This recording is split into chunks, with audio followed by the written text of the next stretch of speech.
좋은 날입니다. 오늘은 스가랴서 14장으로 넘어갑니다. 드디어 스가랴서의 마지막 부분입니다.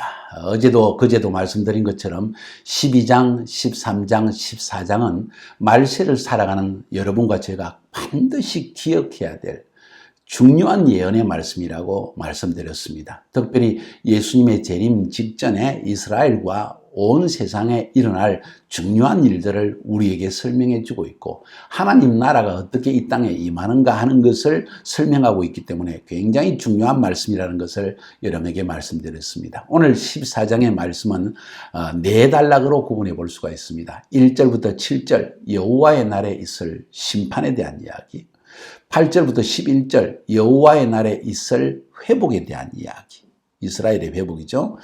12절부터 15절 여호와의 날에 있을 열방에 대한 하나님의 심판에 대한 이야기, 16절부터 21절은 메시아 왕국, 하나님의 나라가 지상에서 어떻게 시작되는가 혹은 완성되는가 하는 이야기가 기록되어 있는 것이 14장입니다. 조금 긴 내용이고 사실 말씀드릴 것이 많이 있습니다. 잘 따라오시기를 바랍니다. 자, 아무튼 이것은 마지막 메시아가 이 땅에 오시기 직전과 그리고 메시아가 이 땅에 지상으로 재림하시는 모습과 지상 예루살렘의 메시아의 왕국, 하나님의 나라가 이루어지는 것을 지금 묘사하고 있습니다. 본문 자체가 그것을 말하고 있다는 것입니다.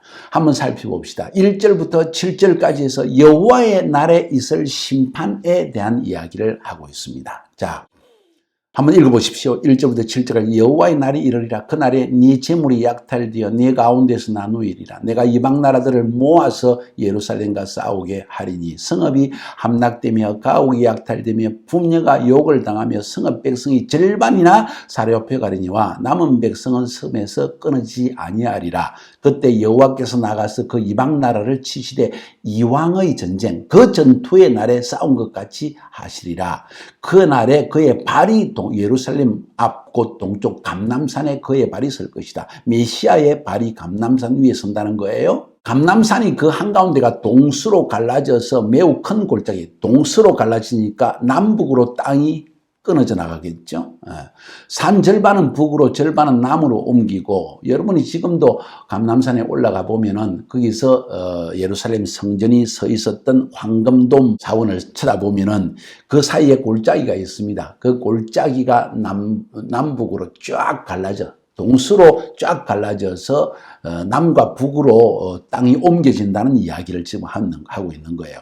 그 한가운데가 동서로 갈라져 매우 큰 골짜기가 되어 산 절반은 북으로 절반은 남으로 옮기고 그 산 골짜기는 아셀까지 이를지라. 너희가 그 산 골짜기로 도망하되 유다 왕 우시야 때 지진을 피하여 도망하던 같이 하리라. 너희 하나님 여호와께서 임하실 것이요 모든 거룩한 자들이 주와 함께 하리라. 모든 거룩한 자들, 이게 성도들인지 천사들인지 우리는 알 수 없지만은 주와 함께 할 것이다. 그날에는 빛이 없겠고 광명한 것들이 떠날 것이라. 여호와의 아시는 한 날이 있으리니 낮도 아니요 밤도 아니라 어두워 갈 때 빛이 있으리로다. 다시 말해서 여호와의 날에 큰 심판이 임하게 되는데 열방에 대한 심판이 임하게 된다. 자, 그런데 열방에 대한 심판뿐만 아니고 자기 백성에 대해서도 하나님이 심판을 하신 이야기가 여기서 나옵니다. 너희들의 죄 때문에 하나님의 영광이 떠나갔던 일에 대해서 자기 백성을 심판하시고, 그러나 그것보다는 열방의 민족에 대한 심판이 더 강하게 내려집니다. 그래서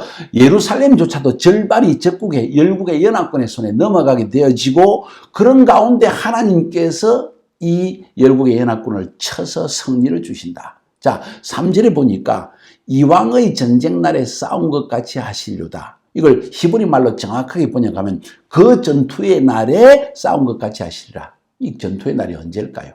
마치 이전에 전쟁 날 때 여호와께서 싸워 도와주신 것처럼 이 날에도 할 것이다. 이 말은 바로 스가랴서 12장에 나와 있는 이스라엘 민족이 민족적 회개를 하기 직전에 열방의 연합군이 침공했다고 12장에 말씀드렸죠. 14장에 와서 또 한 번 침공을 한다는 거예요. 자, 그러니까 알 수 있는 것은 예수님이 재림하기 직전에 두 번의 전쟁이 이스라엘 땅에 벌어집니다. 어느 것이 아마겟돈 전쟁인지 분명하지 않습니다. 12장이 아마겟돈 전쟁인지, 제가 12장 할 때 아마겟돈 이야기를 했지만은 14장이 아마겟돈 전쟁인지 분명하지 않는데, 아마도 아마겟돈 전쟁은 12장이고 그 뒤에 또 한 번 열국의 연합군이 깨닫지 못하고 밀어내서 또 이스라엘을 침공하는 일이 일어나는 것에 대해서 이야기를 하고 있는 것이죠. 그래서 12장의 전쟁과 14장의 전쟁은 구분해 볼 필요가 있습니다. 에스겔서도 여러분이 37장, 38장, 39장을 넘어가 보면 전쟁의 이야기가 38장에도 나오고 39장에 나옵니다.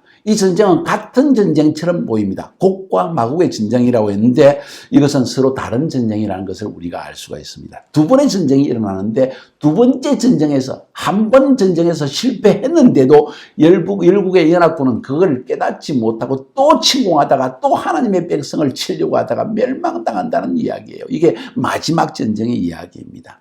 그래서 3절에서 이왕의 전쟁 날에 싸운 것 같이, 히브리 말로 그 전투의 날에 싸운 것 같이 하나님께서 싸울 것이다. 놀라운 사실은 이 전쟁에서 하나님이 이스라엘 백성의 승리를 주시고, 승리를 주시고 난 다음에 일어난 일이 뭐냐 하면, 혹은 승리를 주실 때 일어난 일이 뭔가 하니, 바로 메시아 예수 그리스도의 재림하시는데 감람산 위에 재림하시는 모습을 보여주고 있습니다. 예수님이 발이 감람산 위에 딱 임하자마자 지진이 일어나가지고 남북으로 갈라져서 동서로 갈라져서 남과 북이 땅이 쫙 흩어져 내린다는 것입니다. 할렐루야. 좀 이따가 이것의 더 구체적인 이야기는 뒷부분에서 나옵니다. 마치 우시아 때 지진이 일어난 것 같은 그런 일이 일어날 것이다. 그리고 여호와의 날이 임하는데 하늘에서 거룩한 자들이, 천사들이 혹은 휴거했던 성도들이 함께 예수님과 함께 지상에 재림하는 모습을 보여주는 것을 5절에서 말하고 있고, 드디어 하나님의 나라가 지상에 임하게 되는, 하나님의 빛이 지상에 임하여서 하나님이 통치하시는 그날이 오게 된다는 것을 오늘 말하고 있는 것이 1절부터 7절까지 내용입니다. 여러분 다시 한번 본문을 잘 읽어보시기 바랍니다. 두 번째 부분은 8절부터 11절까지입니다. 이렇게 해서 하나님께서 전쟁의 승리를 주시면서 그 승리는 이스라엘 땅의 회복으로 이어집니다. 8절부터 11절, 그날에 생수가 예루살렘에서 솟아나서 절반은 동해로 절반은 서해로 흐를 것이라. 동해는 바로 사해이고 서해는 어디입니까? 바로 지중해입니다. 이 생수가 예루살렘에 솟아나는 것은 성전에서 생수가 솟아난다고 이야기합니다. 자, 이것이 왜 성전에서 솟아난다고 얘기하는가? 여러분, 에스겔서 47장을 살펴보면 성전에서 생수가 솟아나서 그 생수가 처음에는 발목까지 오다가 그 다음에 무릎까지, 그 다음에 허리까지, 그 다음에 완전히 잠길 정도로 생수가 막 흘러나와서 47장의 1절부터 12절까지 에스겔서를 여러분 읽어보면 그 생수가 동쪽에 동해로 흘러들어가서 사해로 흘러들어가서, 사해에는 죽은 바다 아닙니까? 생물체가 살 수가 없는데 나중에 그 사해 바닷가에 있는 엔게디, 여러분 가보셨나요? 그 엔게디의 어부가, 물고기 잡는 어부가 생길 정도로 막 물고기가 생성하게 되었다. 이 말은 사해가 살아나게 되었다는 이야기입니다. 어떻게 해서? 성전에서 흘러나온 생수가 이 사해까지 흘러들어가서 사해가 살아있는 물이 되어진다는 이야기를 하고 있는 거예요. 할렐루야. 바로 그것이 8절의 이야기입니다. 여름에도 겨울에도 그 물이 계속 흘러서 절절 넘쳐서 막 이 물 때문에 좌우에 막 나무들이 솟아나고 이런 일들이 일어난다는 거예요. 9절에 여호와께서 천하의 왕이 되시니 그날에는 여호와께서 홀로 한 분이실 것이요 그의 이름이 홀로 하나일 것이라. 바로 앞에 1절부터 7절까지 본 것처럼 하나님의 나라가 임하였고 여호와 하나님께서 통치하시는 지상 통치가 시작되었다는 것을 성경은 말하고 있는 거예요. 온 땅이 아라바같이 되되 게바에서 예루살렘 남쪽 림몬까지 이를 것이며 예루살렘이 높이 들려 그 본체에 있으리니 베냐민 문에서부터 천문자리와 성모퉁이 문까지 또 하나넬 망대에서부터 왕의 포도주 자는 곳이라. 다시 말해서 예루살렘의 성터, 성전이 있는 예루살렘 하면 우뚝 솟고 나머지는 전부 낮아져 버리더라. 사람이 그 가운데 살며 다시는 저주가 있지 아니하리니 예루살렘이 평안히 있으리로다. 하나님이 통치하시는데 무슨 저주가 있겠냐는 거예요. 드디어 예수 믿는 사람들이 주님과 함께 열방을 통치하는 그때가 올 것이라는 것을 성경은 말하고 있습니다. 오늘 10절에 온 땅이 아라바같이, 아라바는 낮은 평지입니다. 사해, 예루살렘에서 쭉 사해바다까지 내려가면 한 40분밖에 안 걸리는데 그 사해바다까지 내려갈 때 사해바다 거의 가까이 왔을 때 평지가 나옵니다. 그 평지를 아라바 평지라는데, 그렇게, 그러니까 해발 그게 예루살렘이 해발 800m이고 사해바다가 해발 마이너스 400m이니까 약 1km 200m 1200m의 높이로 예루살렘은 높이 그대로 서게 되고 나머지는 전부 평지가 되어지는데, 자, 게마에서부터 림몬까지, 게마는 예루살렘에서 북쪽으로 한 8km, 림몬은 이게 지금 남쪽으로 브엘셰바 쪽으로 내려가는 상당히 먼 곳인데 유대 광야 전체가 완전히 낮아지고 예루살렘만 높아진다는 이야기입니다. 하나님께서 그 높은 곳에서 통치하시는 모습을 보여주고 있습니다. 그래서 이스라엘 땅도 회복되어지고 하나님 이 모든 것이 회복되어지는 것을 우리에게 보여주고 있는 것이 바로 8절부터 11절까지라는 것입니다. 자, 그러면서 그 다음 세 번째 12절부터 15절까지의 말씀을 살피면 여호와의 날에 있을 열방에 대한 심판, 다시 말해서 하나님께서 열방을 심판하신다 그랬죠. 앞에서 3절에서 그 심판이 어떻게 주어지는가 하는 것이 12절부터 15절까지 나와 있습니다. 예루살렘을 친 모든 백성에게 여호와께서 내리실 재앙은 이러하니 곧 섰을 때 그들의 살이 썩으며 그들의 눈동자가 눈구멍 속에서 썩으며 그들의 혀가 입속으로 썩을 것이며.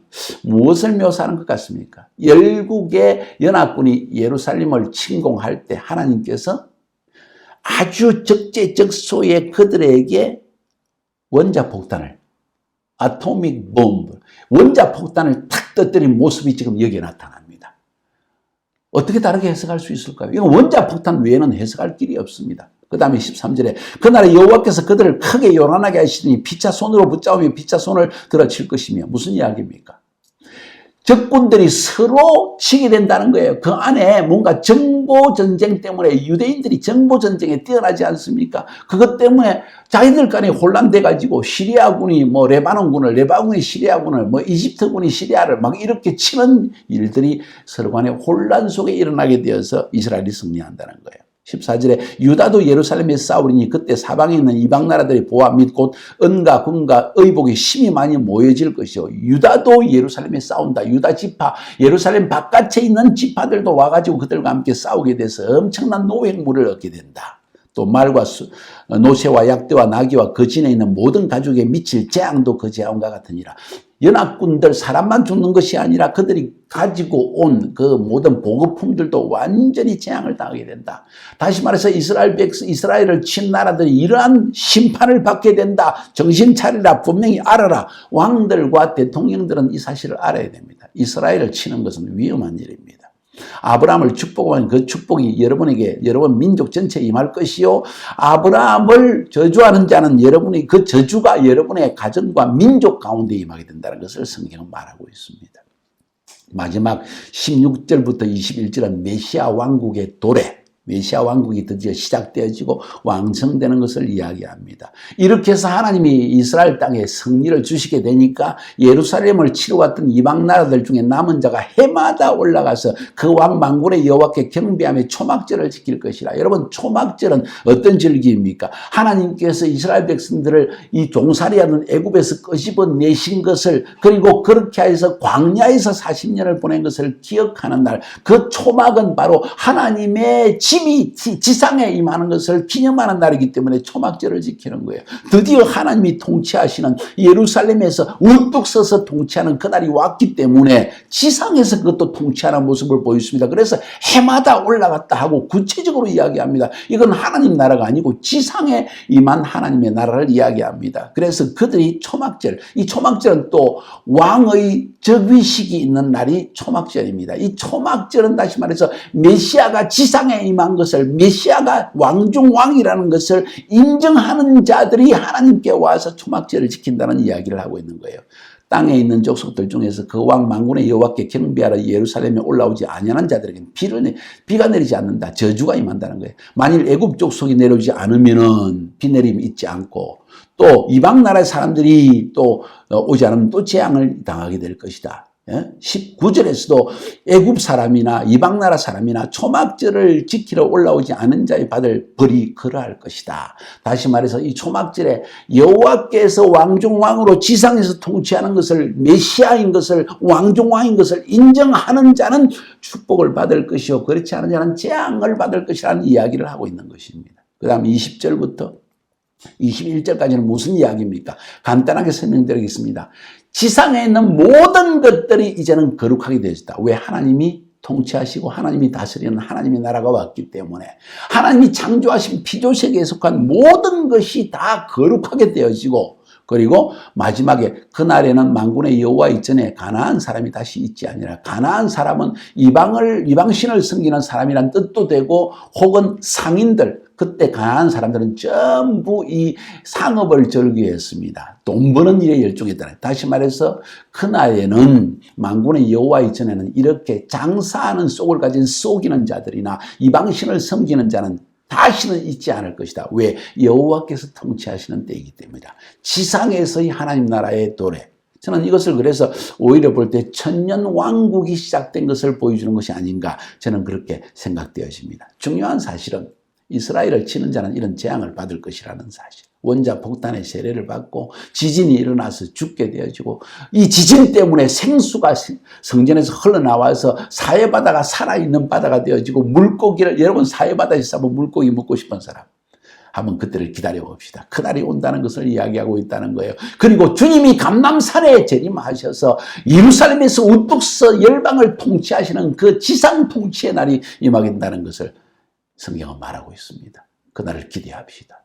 그날을 기대하는 자는 이 예수 그리스도가 나의 구주라는 믿음을 굳게 부여잡고 승리해야 할 것입니다. 끝까지 믿음을 지키는 자가 승리하고 구원을 얻을 것입니다. 승리하시기를 주님의 이름으로 축복합니다.